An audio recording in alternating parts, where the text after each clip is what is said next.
I came here to save you. The fortress is taken.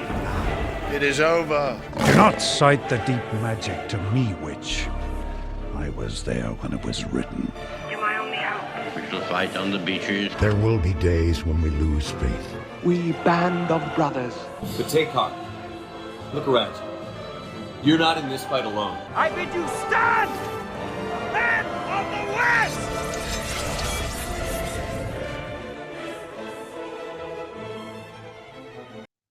Hey everybody, thanks for joining us. This is KingsAdvisors. My name is Dan. I'm joined by Caleb.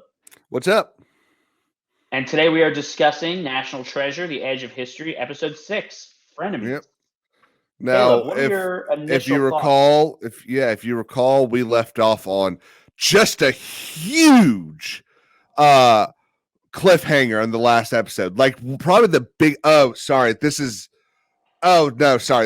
National Treasure Edge of History, not any other thing ever made. Okay, sorry. I was like, where are you going with this? I forgot what we were watching. Okay. You fool. But that was pretty good. Oh, you had me going there for a second. Dude, I thought this episode could have just blended in with the last one. I would not have even noticed. Honestly, if they had cut like half the last two episodes out and meshed them together, this could have been the end of the last episode. Yeah, this really could have been the end of the. It was like they were like, "Hey, we have to shoe in the Alamo, so go do that." Yeah. Now, I actually took notes for this episode. I watched it last night, and while I was working, I was typing out some stuff. And I took, I made like a bingo board, bingo list, I'll say. And I hit bingo, I think, with about 15 minutes left in the episode.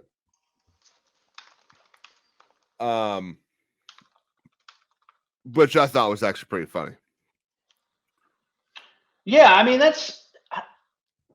don't know, man. I just thought it was so like jarring the way they're going to open this episode. Like all of a sudden, are we going to just jump right into it, or? Yeah, let's just go.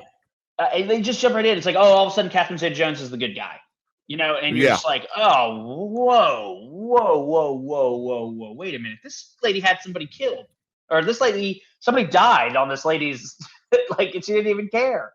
But that's the least the worries. We can get there later, but yeah, I just thought it was weird. I was like, okay, so we're doing this now. She's part of the Bloom Serpent Lady group. Yeah, and she starts saying this stuff to try to ease Jess's fears and worries that maybe she's not. And the thing that gets me about this is Jess doesn't challenge at all. Which actually, let me take that back. That makes it. I think I would actually be more annoyed if she did challenge, because it makes sense. She's in a stranger's car. She doesn't know what Billy is really capable of. Billy's already had a friend of hers kidnapped. What I just said, I take back. Had she challenged her and been like, "Oh yeah, well, how do you know my mother? What do you know? What do you know?" I think it would make a lot less sense. Yeah, I agree. If she had it, this is preservation right here. Yeah, I mean, and that's fine. I can see that. She's scared. She doesn't know what to do. Even Catherine Zeta-Jones knows that. I think maybe I would have preferred it if, like, she had a driver and she was in the backseat talking to her about this important stuff instead of pretending to drive. I don't really like scenes where people are pretending to drive in a car with green screen windows. I think they could be more effective. Was it green screen windows? You can't drive in a car like that. Like you've seen Top Gear. You know the kind of outfit you need for a car to have a camera in it. Oh, right. No. What I mean is usually what they do is they just stick the car on a flatbed. And a lot of times they'll just have they'll be in a studio, so it's a green screen behind them, and then they're just on a treadmill. Oh, I didn't think this was a green screen. But nothing's in focus. There isn't really any. Yeah, okay. It's just an old movie trick. It's just an old movie trick. I don't. That's what places do. That makes more sense. Well, what something they do one of the common things some movies do now is they stick the actors in the car. They put the car on the flatbed. And they have the flatbed drive around wherever they're going. Yeah, that works too. I mean, it's all movie magic, right? I have Yeah. no criticism for that. I just think it was a bad scene. I think for what they're discussing, and she's so powerful, she probably should have had a driver. You know, Yeah. like that's just a small thing. I think just she could have pulled up in the back seat and been like, hey, come, get in. Like that would have been fine. But let's see, scene 2, friends are looking for her. Yeah. Oh wait, no, I skipped the intro. Well, I mean, it's the same intro every time. Yeah, but I had another note here. There's like a weird tune right before the credits end in the intro where it's like, and you're like, why is that there? Like it almost adds that like Disney-esque, like Is there? we're starting Hang a sitcom. Yeah, go ahead. Yeah. Like right at the end of the song.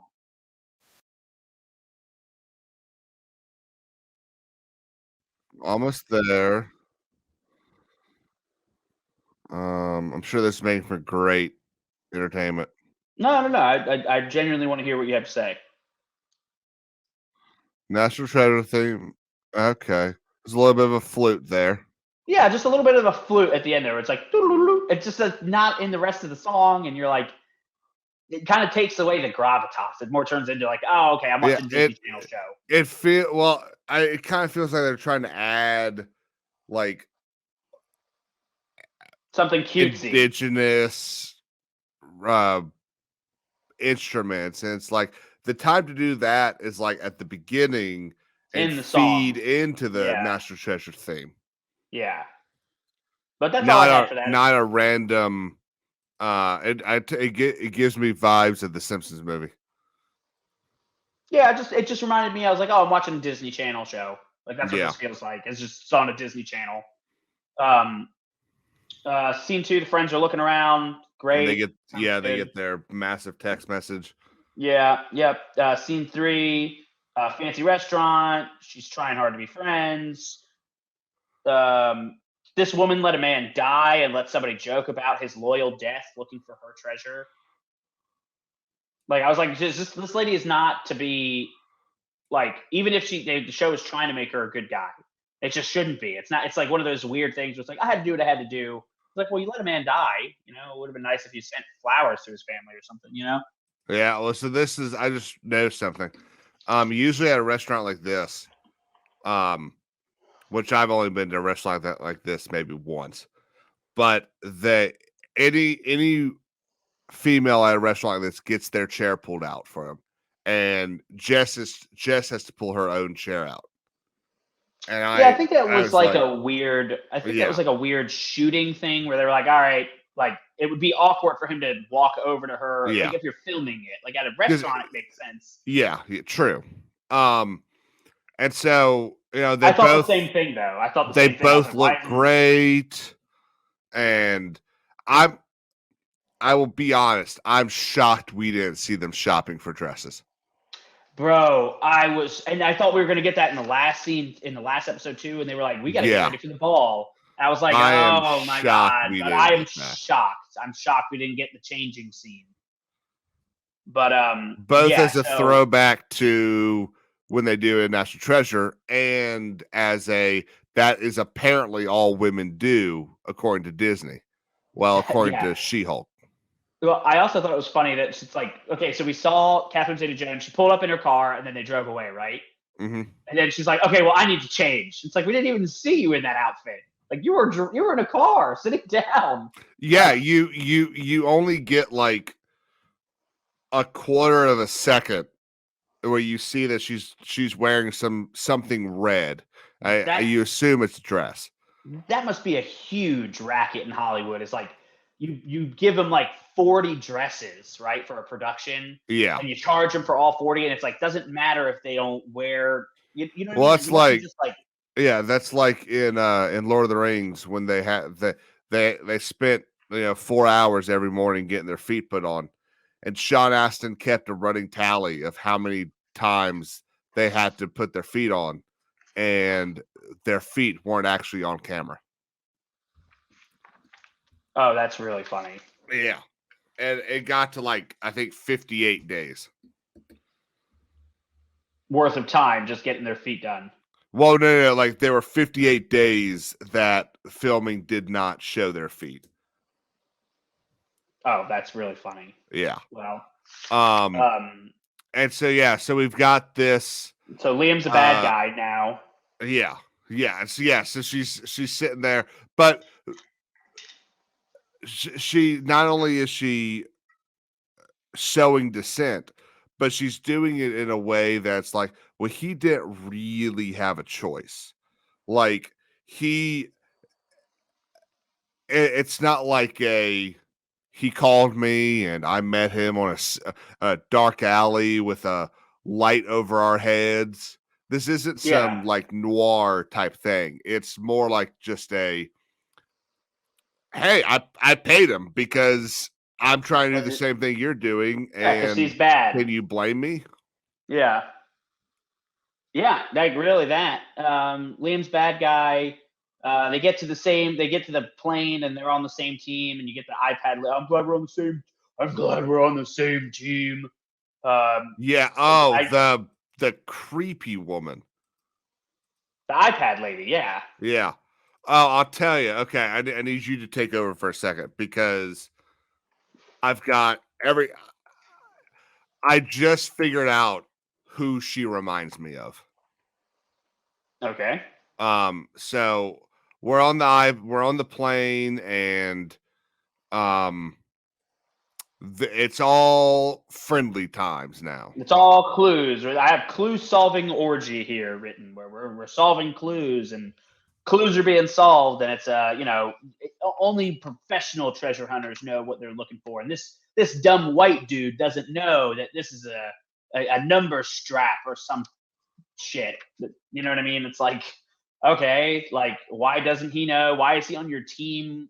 You've already criticized him. Why did you pick this man? It's not like he's the board. It's like, hey, we're putting a guy on your team. Like that would have made more sense. We're gonna keep an eye on you.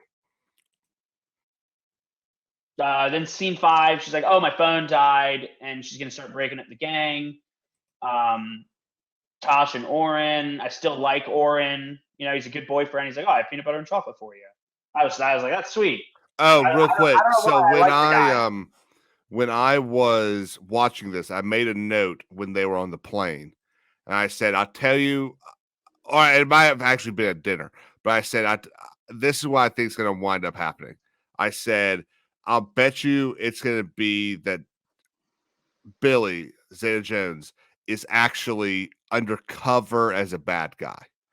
That she is a daughter of the Plumed Serpent. She wants to make sure that they don't get the treasure, and so she's had to work her entire life to become undercover. And I unfortunately was wrong, but I feel like that would have been better. Yeah, I mean, like it could be both. Like she could just, in her pursuit of protecting the treasure, has become bad. Like that would even be more interesting than just like, they're gonna pull some like misunderstood bad female leader thing where it's like she you just could never understand what she was doing it for, and it's like, yeah, I probably don't, but she committed a lot of crimes along the way, so we'll let a jury decide. Let's see, scene 7. All 4 friends are there. Liam is bad guy because she's like going around looking at all the pictures, and you're like, I get it. It's not what Liam's not in here. Scene 8. Let's just discuss the Marvel plug. What the heck? Yeah, was that? right. Exactly. Like terrible. It opened up, and I genuinely kind of thought, are we really doing this? Are you really going to? And then I kind of thought about it. So for us, I'm 27, and so I was, oh crap, I have to do math, 15 when that movie came out. So I had seen other stuff, but these people are 22, so they would have been like 8, maybe 9. So it is a little different, I think, because we've seen other stuff, and for some stuff, better stuff.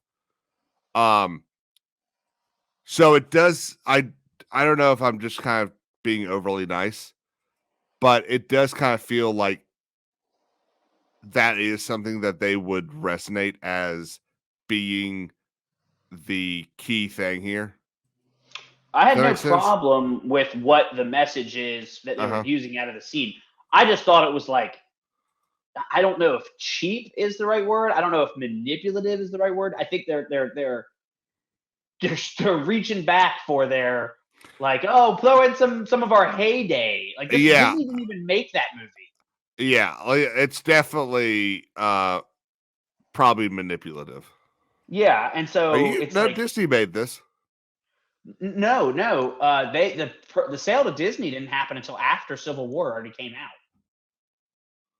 Are you sure? I'm about 95% sure because Marvel as a studio was running it long before Disney had anything to do with it. That's when Kevin Feige came in and started firing all the old Marvel people. Disney bought Marvel in 09. Didn't Civil War come out in like 09? Oh no, bro. Civil War came out. Oh Dude, yeah, that came out in like it's 2016. Avengers hadn't even happened yet. Avengers happened in 2012. That's right. That's when I Yeah. graduated. Where am I getting this from? I think that's when. Is that when Kevin Feige took over? Was after Civil War? Then maybe that's what I mean. That's Sorry to say, when Disney didn't even make the movie. Then I totally retract that. I think that's when the Russo brothers took over after Civil War. I think Civil War was the last one that was it Josh Whedon that directed it? I'm not sure if it was Josh Whedon, but it was that old guard crew of people who had made like the first Iron Man and all those original first phase movies and Avengers and Yeah. stuff like that.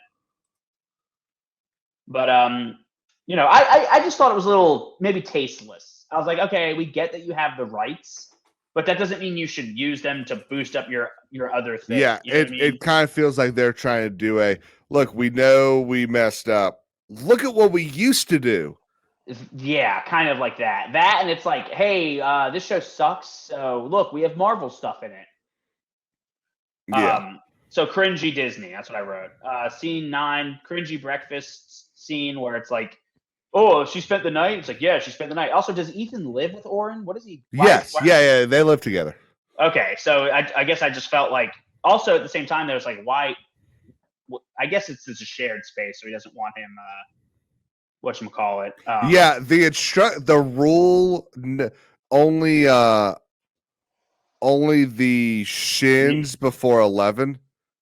No shins before 11. No, it says only the shins before 11.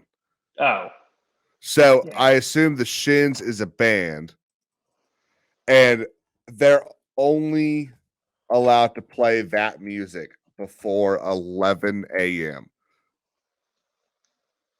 Yeah, just a control freak. Stupid rule. Yeah, just a control freak. Just like, what are you gonna Imagine waking up and not wanting to hear some old time country music. Wow. Well, they don't seem like they're the country music type. They're in Baton Rouge. They should.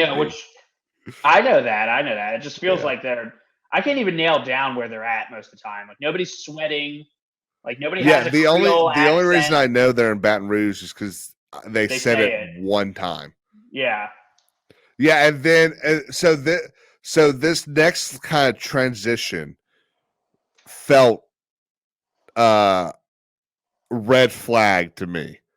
So they say, Ethan finds out they had a fight. And his look is kind of like, ooh, I might be able to get something here. Yeah, so you're saying there's a chance. Shows up with coffee. Now, could be that's just what best friends do. I've never driven across town to give my best friend coffee. I mean, you're thinking about the drive to the coffee shop, picking it up, going to the place. It's like, this is like, so somebody wrote this in a writer's room. Like, oh, and then you can drop by with coffee because everybody does everything for everybody all the time. Nobody has to work. Exactly. It's morning. Why aren't these people work? At least tell us it's Saturday. Say anything. Give us it's Christmas break, or we all have break. We all took PTO. Did you know this? Did you see the game time for today. Yeah, anything. Anything. Um, Say there was they're in Baton Rouge. Tell us there was stupid tailgating traffic. that's Like, true. Anything. I mean, come on. Let's see. Basically feels like whatever. It's like, oh, look what happens when we let somebody else into the group. Ethan and Jess. The Jess I know wouldn't take that. She storms over to Liam's house, and the bad guy grabs Jess, and iPad lady breaks it up, saves the day. And he says, "I won't let you get the treasure," in a threatening tone, and jumps out of the window like a madman. Yeah, exactly. You know what? Stop making people jump out of windows, Disney. Stop doing that. Stop doing it. It was kind of funny when Mr. Immortal did it, but now it's just stupid. Just I'm gonna jump out of the window. That would never be an option to me. First of That all, was the most realistic part of She-Hulk, when you've got the attorney and the lawyer, the attorney and the paralegal talking about how stupid this guy is, and he just goes, "You know what? Screw it," and jumps out of a window to get away from it. Yeah, that was the audience. Yeah, and then you've got so this is the thing that doesn't make sense to me. So you've got the iPad lady discovering the secret room and trying to deepen the trust for Billy. Yeah, don't forget though that Billy is a saint. Remember, she so they've got. Yeah, we saw this article back at the beginning of the show with Billy on the cover of Crypto magazine. They show us this twice in this scene. And I'm looking at it right now. Crypto magazine, Billy Pierce, Crypto Queen, Meet Crypto's New Visionaries, Mining and Network Security, Navigating the Cryptosphere, Blockchain Futures. There's nothing on this magazine incriminating. There's nothing on this magazine that's good or bad. Why did they show us this twice? Because she's famous. Like she's looking. Redhead is looking at the board because the Crypto magazine thing is one of the only things left on the I remember exactly what you're talking about. Yeah, it zooms in on it. It's one of the last things left. Yeah, the National Treasure Board. Yeah. And then she turns around, she starts talking a little bit more. Then she looks back at the magazine, and the camera looks back at it, and it's like, why? Why? Just because we made that magazine. Damn it! You're gonna shoot it again. It's like the Elvis recording 6 times. Yeah. You know. She's also. I also feel like she's overacting. They trashed the room. Oh yeah. But I was so bad they trashed the room. I was like, that was easily one of the cool. That should have been where everything in the show happened. Exactly. Yes. Again, I know we said it 2 episodes ago, but the secret room should have been Mystery Incorporated HQ. Yes. Yeah, it should have been the base. And the fact that it's not is so stupid. Everybody should have moved into the house day one. It should have been the first thing. It should have been like, I got this house. You guys don't have a place to live. We're all solving these clues together. Yeah. Because then they could have had another little thing where it's like, we should really take down this American flag. It's really jarring to me. I don't feel like it represents me as a citizen of this country. So we should really take it down. Now that the Democrats are in charge, it's okay to be patriotic again. We're past that taking the flag down thing. That was just when Orange Man was bad. Now it's fine. Orange Man's always bad. That's just when Orange Man was in charge. That's when Orange Man was in charge, in quotation marks I use. Yeah. We're not getting there. But let's see. We have to move fast because they got to figure out what's going on because the room is trash. So they got to figure out who's up against Jess. And then scene 13 is the doctor with the FBI lady. Yeah, I have one note about this. Why is a coroner investigating something with a FBI agent? It's really funny you mentioned that because I wrote, why is the doctor here with the FBI lady? Why? This is not Bones.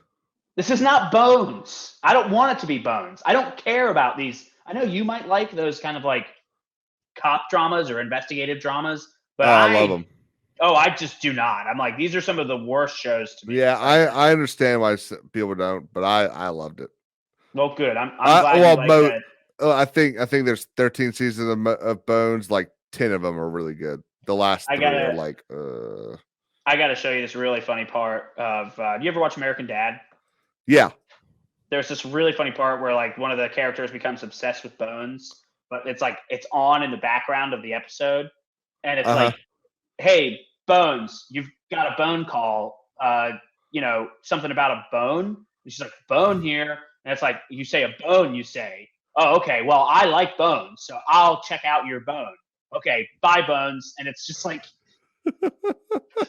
you've got a bone call here. Something about a bone. Anyway, I can never unhear. I'll show it to you after the stream. But I'd love that. It's very funny. I think you'd get a kick out of it if you like it because I used to like Bones too, and then I kind of like. I guess I kind of got out of those kinds of shows. Yeah, I understand why.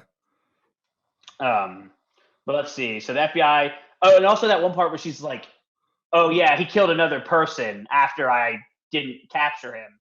And it's like, okay. She's like, "But that didn't make it to the report because it looked bad for the division." I was like, "All right, well, just fuck that person's life then." Like, yeah.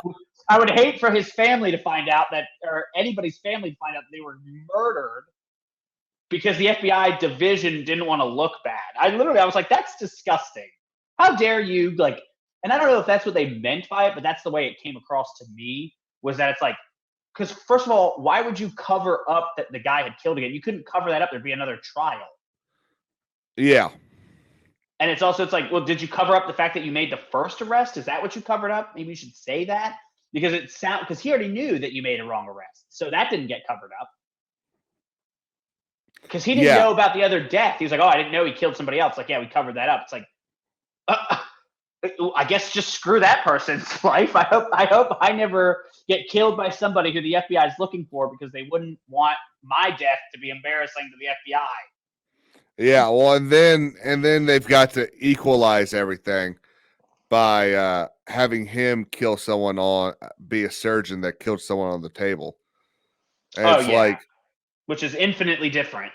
It is. Those are two very different things because surgeons, when someone dies on the table, surgeons aren't like, hey, all the nurses, be really cool. Let's just slit the carotid right here. Let's see what happens. He didn't kill the guy. It was just he couldn't save him. Yeah, he also signed up for that, the guy who went under the knife. So it's like, we have to let surgeons try. Even if they make a mistake, it's like, well, we'd rather him make a mistake than let's just never try.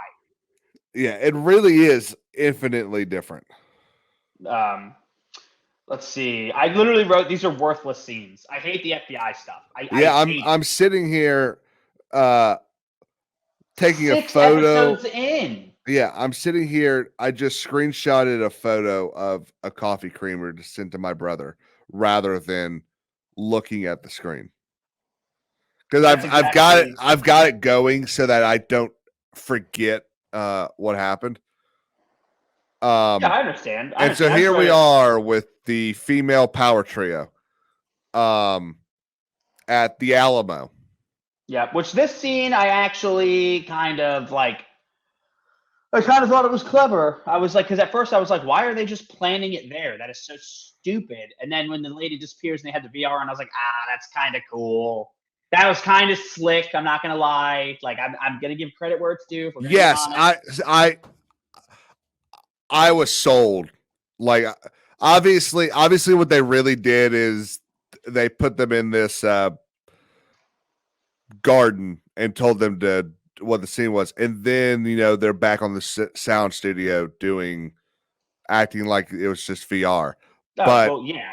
But it is a very cool transition where it's like, okay, you know what? Yeah, that was cool.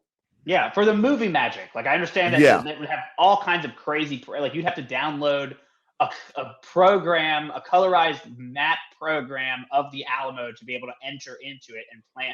Like so, initially I was like, well, this just would never be a thing.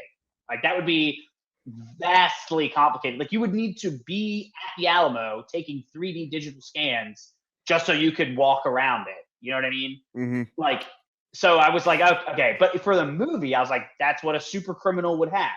Exactly. You know? I will say though, do they really do reenactments of the Alamo 2 days a week, every week? Surely not. Surely that would be a career. Yeah, surely they don't do that. I would imagine once I would see if it was like a few shows on Saturday, I would kind of believe that. That's like once a week. It's guys on the weekend, like really like it. I actually, maybe I should send you this too. I watched this documentary not long ago about these Napoleonic reenactors in Europe, and they reenact Waterloo every year. Oh, so that's I watched cool. it. Yeah, it was actually really cool because all the uniforms are like that's the collection. Yes, like that's what you collect. Is like, no, this is a replica saber of Marshal Ney's saber. You know what I mean? Like so, it's like, and there's different sides. It's all people from like Germany, France, Italy, the UK Isles, like Ireland, like everybody participates in this. And there's officers and stuff like that. So I found like the reenactment scene really cool. So I could believe it with this because there's Civil War reenactors. So I would imagine, I guess. Well, there's reenactors for every war. Yeah, but my point is like that was a huge, huge effort. Like it was like not something that they could do every week. Yeah. The one thing that I do like, one thing that I'll say I like about this was she didn't know this. She's reading the thing off a sign that's there. It wasn't like, I'm Jess and I just know this. It was actual information we saw her obtain. Yeah, I mean, I feel like that would have been on the website though. We're right, but they're not. Like they're either not way, scrolling the website. Yeah, I guess just either way, I would have been like, she had been like, oh, they do this because I read it on the website. I guess I would have been like, okay, seeing a sign there, it's like, okay, they that's how they need that information. That's fine. It's not like there's a herald be like, by the way, everybody, we got reenactments happening. Yeah. Let's see. I'll tell you, when Redhead first disappears and the other ones don't, I thought, no, you're not giving her some sort of like stealth tech. And then I saw the VR goggle things and I was like, oh, okay, that's so much better. I thought the same thing. For like what? For like 2 seconds, I'm not sure I've been more angry. I genuinely was like, what? She's just can go invisible? And then anyway, and then because I actually had written, I was like, why are they doing this there? Like that's so stupid. And then it explained why they were so cocky, which I was like, all right, I'm fine with that then. Then the next scene is Goodbye Tosh. Cool. Scene 16, Asian guy delivers coffee. Is that all he does? That's all he does is he delivers coffee to his, I guess and this X. is maybe it's X, right? They broke up. Yeah. Okay, so they broke up, which, so sad. Who saw that coming? Finds out Liam's in the hospital, which was so convenient that guy just happened to be, wheeling that bloody pile of clothes on the top of the pile. And Ethan was like, oh, I recognize that. And then the guy being like, I don't even know where this came from, dude. Like, also, he hasn't finished his coffee. He's still carrying his coffee. Why haven't you drank your coffee, dude? Because he already had coffee with Jess and he didn't want to tell his girlfriend that. I've had 2 cups of tea sitting here. Oh, I've had half a pot of coffee and a Red Bull. But I've been up since 6:30. So I've got a note here for something after he finds. I think it's right here. Because they're back on the plane. Yeah. Okay. So it's like, oh, is this first time flying private, first time flying? Ha ha ha. Yeah, She's so poor. She's so poor. Yeah, I think I think that might be what I wrote this about, but it could be something else in the scene. I wrote dumb bitch after Ethan finds guitar guy. That could be what I was talking about. Um, it could be about something Billy says about the sword. I know what it is that pissed you off. It was because she said it about Darth Vader. Oh yes, that's what it was. That I knew it that would just piss popped you up. off. Yeah, I I was knew just that's like, stupid. as soon as you said that, you're like, all I have written is dumb bitch. I was like, it's about the Darth Vader thing. Yeah. That's exactly like, because I wrote it down. I was like, Darth Vader was misunderstood and forgiven. Like, what are you talking about? Like, imagine. So this thing. She says she keeps the replica as a reminder of all the atrocities. Hang on, next line. He and his conquistadors made against the daughters of the plumed serpent. I don't know how many times I have to say this. I will say this till I die. It'll be my epitaph. Hernando Cortez is not the bad guy. He did not destroy the Aztecs. You know who destroyed the Aztecs?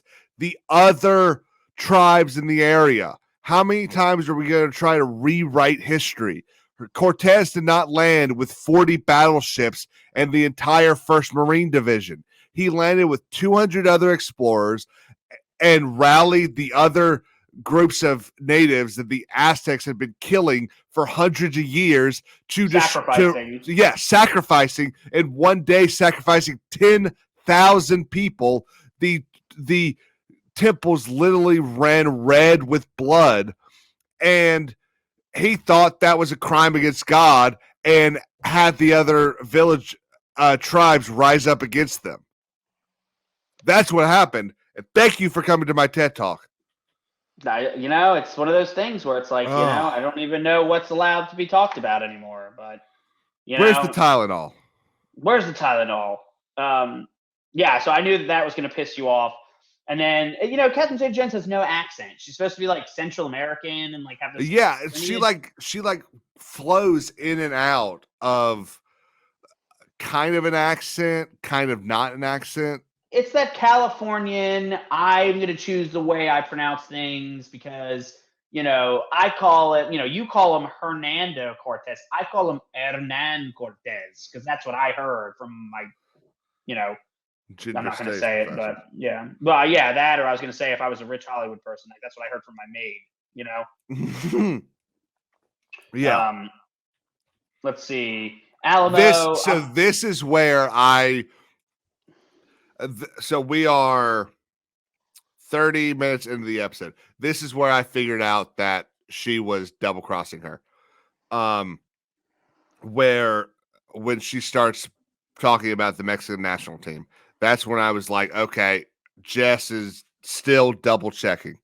This is not just she's bought into it.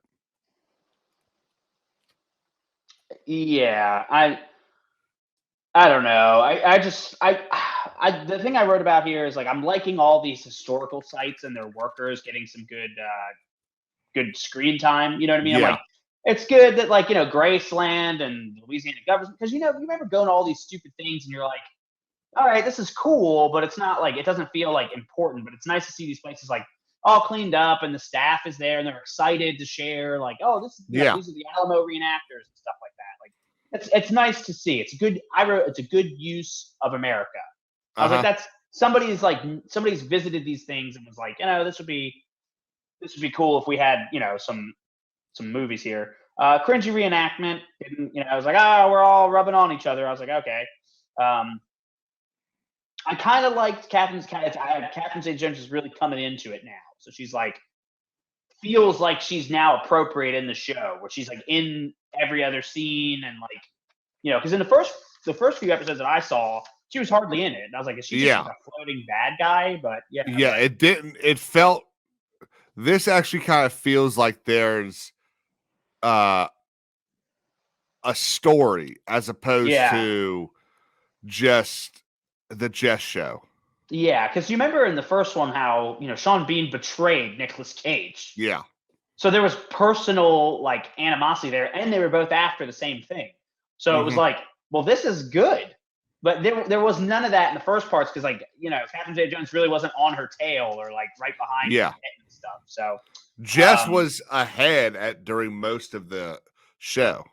yeah, with them just literally lucking out and getting shoe messages. Scene 19, Liam is not the bad guy. Yeah, Liam's in hospital. I'll be honest. I didn't see this one coming. Well, yeah, no, I didn't see a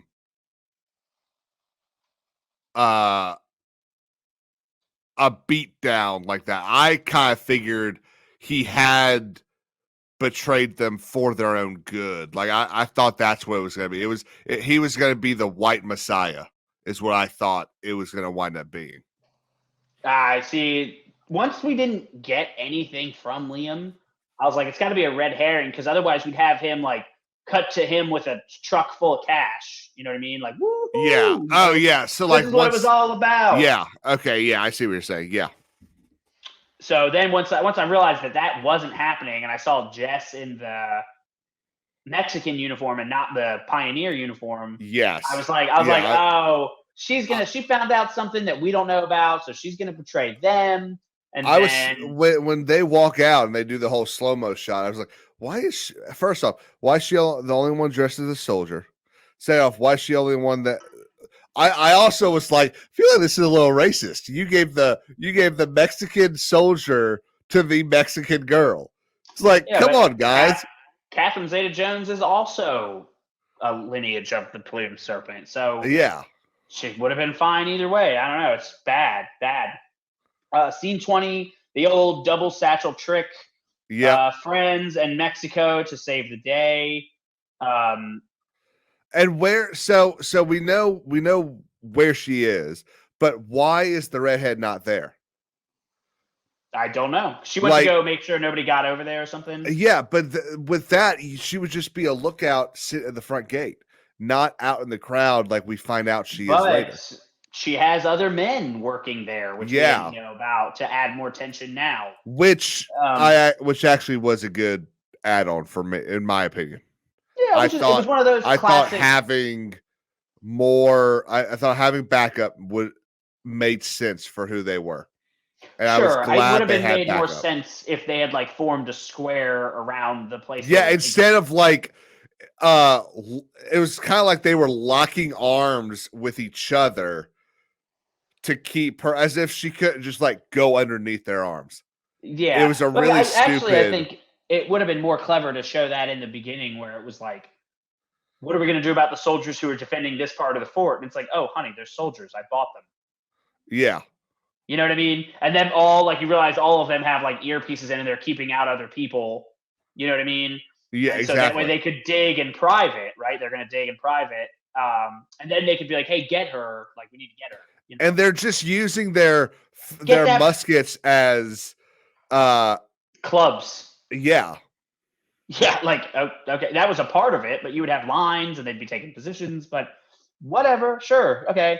No, I'm talking about they're using their muskets as just like braces to keep her in one spot.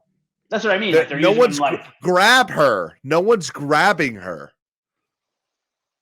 That's true too. Yeah, I guess I just kind of chalked it up to, they're bad still trying writing. to stay in character. But the part where she's like, "Viva Mexico," and then everyone's like, "Yeah, we got it." And I was like, "This is like a great moment," but like, you're against the Mexican people because the Mexicans are not indigenous. They're a combination of like same thing with the Americans. Like they're people who were born here, people who were born in Spain. Like they fought their own wars. Like what you're saying is Mexico is more important than indigenous people because Mexicans also did bad things to indigenous people. It wasn't like the Spaniards were overthrown and it was all of a sudden the indigenous people back in control. It was like, no, it was the people it was the colonizers born in the Americas who were turning against their noble. It had been several generations. Right. So it would legitimately be like considering what's his name? Old Hickory to be an indigenous person. Yeah. Back then there would have been descendants, people who had lineage of both Spanish and indigenous that some would have thought they're Spanish, and then there are some that would have thought curse the Spanish. And for a long time, they would have been working together to get rid of actual Spanish rule. Right, exactly. Here's a great example I can use. You remember the Seminoles that helped Alexander Jackson in his campaign to march across from New Orleans, from the Battle of New Orleans, and he marched across northern Florida? I do, but why does that name sound wrong? I don't know. Is it not Alex? It's not. It's Andrew Jackson. No, I got it first. It was a tie.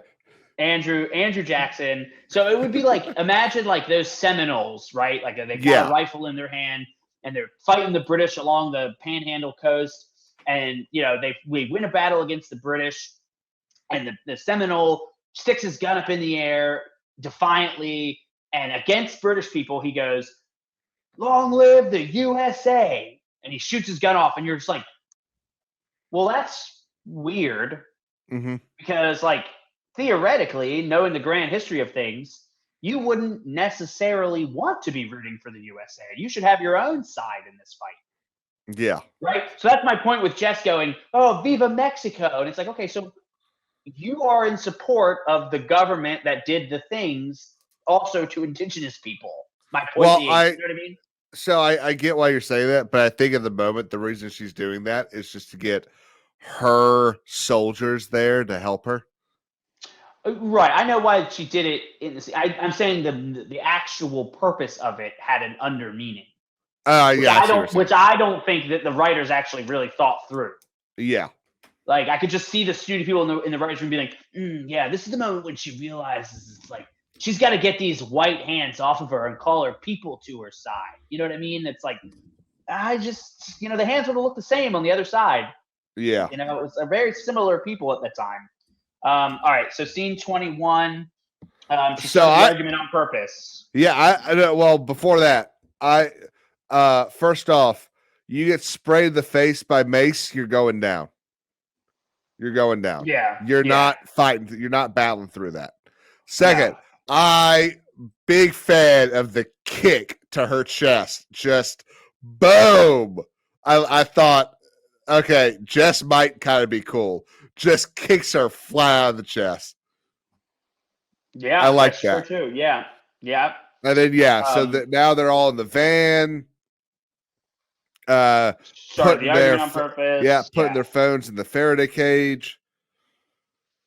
Then we have a diner scene where they're at the diner. And then, they're just kind of talking. And then scene 23, we get the Captain Zeta Jones. The boxes still look brand new.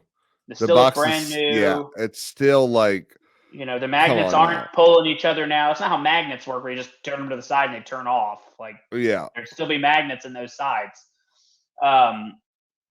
Captain Zeta Jones arrested. iPad lady has the male nurse. The male nurse was a bad guy there, Caleb.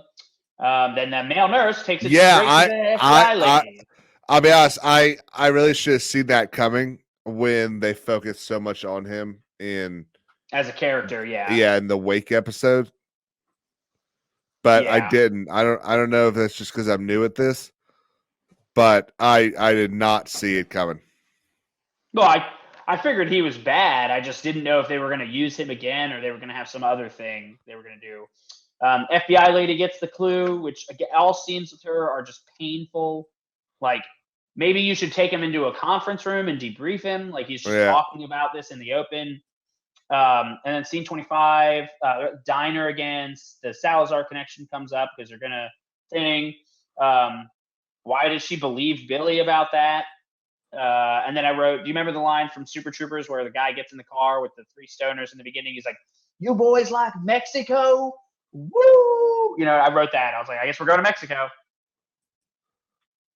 And because she decides, I'm going to give up everything that I've wanted to stay in this country by going to Mexico. Is that how that works? Like, she'd never be allowed to leave? Like, that doesn't even make any sense. I feel like back when DACA was being a very big part of the news, I feel like I heard something about that, but I could not swear to it. That doesn't seem right. Now, I do know that when you are applying for your green card, there's a period when you are not allowed to leave the country. I do know that. That makes sense because there's a period where they can't. It's the same reason why it's like you can't. You don't go too far for certain events. Like if you have a court trial coming up, they're not going to let you leave the state because they need to bring you in. You need to be available for depositions. You need to be, you know what I mean? You need to make yourself available. So that's why they have interviews and stuff during that process. It's like, well, you can't just leave. We have this is a process here, so you need to come in and we need to talk to you. You know? Yeah. But yeah, overall, another 4 out of 10 for me. I said it in the beginning where half of this episode could have been the other half of the other episode. I don't care about the drama. There really wasn't much treasure hunting. We didn't even get to go into the well. Yeah. Hey, did you ever see that tweet from a couple months ago that is this woman walking down the street and she's supposed to be like oozing confidence or something, and the tweet is like, liberal women can walk down the street confidently because they don't need men or something like that. I mean, that sounds like a feminist meme. So every time the FBI lady walks into a room, it looks like she is concentrating so hard on walking. Yeah, dude, she really is painful in the scenes. And you'd think that all her scenes are her in a suit in a fancy building. Like maybe she had to go Also, it's the same suit. It's the same suit. I'll go back and double check. Yeah, I'll go back and double check. But it's it's the same shirt, it's the same jacket, it's the same pants. It's all the same day. They shot it all on the same day. It looks terrible. At least the guy is wearing different clothes. His suit looks a little different at the wake, and that's because that actor wore his own clothes to the show. Probably, you know what I mean? They were like, yeah, you can be in the show, but you got to bring your own wardrobe. And then he's probably like, all right, I want to be in the show. But everyone else got a different wardrobe except for the FBI lady. Again, we don't need another top of her class, best at everything, needs men to get out of the way because she already knows. Yeah, well, what's crazy is I was thinking about this the other day. Actually, let's save this for a live stream. There you go. What a good cliffhanger for the end of the episode. So, Caleb, what are your closing thoughts on this? Yeah, I would rather be watching Cheers. I think I'd rather be watching the National Treasure movies. Honestly. Well, yeah. I mean, yeah. If we're gonna talk about National Treasure, I'd rather watch National Treasure. Like this show makes me remember what made those movies good, and it was like the treasure hunting and the clue solving and the mystery and there was some drama about the friendship or the relationship between him and his father, but it was everybody there was focused on the treasure. Yeah, I think you said earlier you're going to Walmart later today. This is great. This is Walmart brand National Treasure. Brought to you by Disney. Yeah. Yeah. Well, on that note, it's just disgusting. It's bad. It's bad. I'm giving it a 4 out of 10. You have a final rating for this episode? Yeah, 4, maybe a 3.5. Yeah, I like the Alamo spot better than the governor's mansion. Yeah, the Alamo really helps. Yeah, that really helps. Because you must never forget the Alamo. You must never forget the Alamo. And on that note, I'm going to go try to forget this episode. Yeah. Thank you all for watching. This has been the King's Advisors reviewing National Treasure, Edge of History, Episode 6, Frenemies. It was bad. do yourself a favor, leave yourself a note to not watch the next episode, but tune in here. And please turn on your notification bell so that you know when Caleb and Dan decide that this show is terrible. So thank you very much for listening. Like and subscribe. Any closing thoughts, Caleb? No, I think we're supposed to do a live stream soon. I don't remember when we've talked about that, but we'll be going live soonish. And yeah. And I'll be building Legos this weekend. So I'll be streaming that as well. Yeah. Post it on Twitter and make sure you follow us on Twitter. Thank you all. KingsAdvisors _.